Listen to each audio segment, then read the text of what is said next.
something about a wooden boat, you can feel the water. I guess it comes about if you're ever in the ocean when it's real rough and you're shrimping.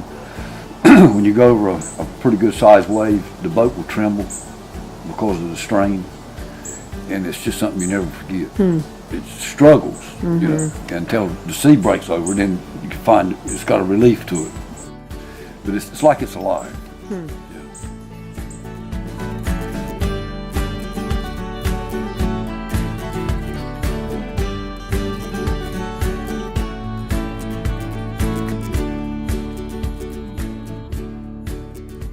It would probably be referred to as a sound boat.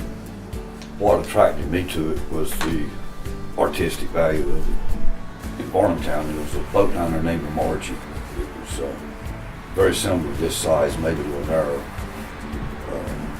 Actually, one of my relatives owned it. And I spent my childhood when I weren't in school around Varnamtown landing on the water or playing around the water. I know somewhat of the people that built these boats, why they were built, their lifestyle, everything that complemented that lifestyle, and it's something great.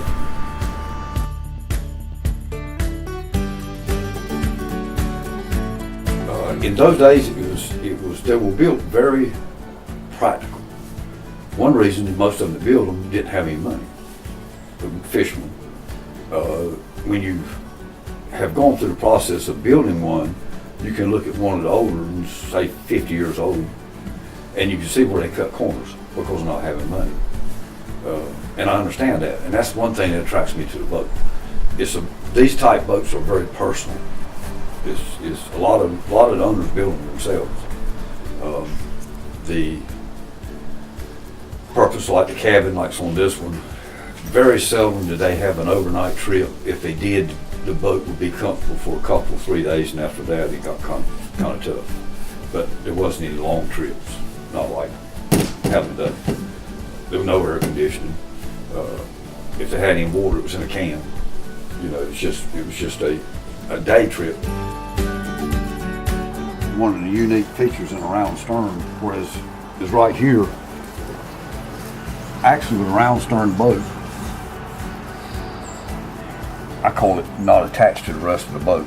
If this was a square stern, this would go all the way back, and then the stern would be planked horizontally, and you'd have a corner.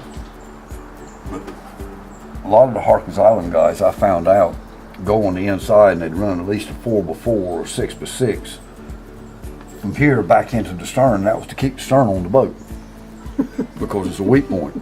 And what I did was at this point here on the 2 ribs, I run mortise in horizontal pieces, 3 of them, about 2.5 inches thick by 4 inches wide, and bolted them in to attach the stern to this. The round stern like on this would come about for 2 reasons. One of them is in a following seat is coming up on your stern. It doesn't have a tendency to splash over the stern because the stern is tapered and it's round and it'll pass. Actually, the stern passes through the seat. A flat-ended stern boat, the seat will break against it. It'll pack it. The other reason is it has no corners, and when you're taking up a net, there's nowhere for the net to catch. It's a lot easier to take up. On your square boats, I've seen a mini net ripped when they catch the corner of the boat. And most of the time they're pulling with a winch and just rip the rib. And this eliminates that. I just love the way it looks. First one I've ever built, and I don't want to build another.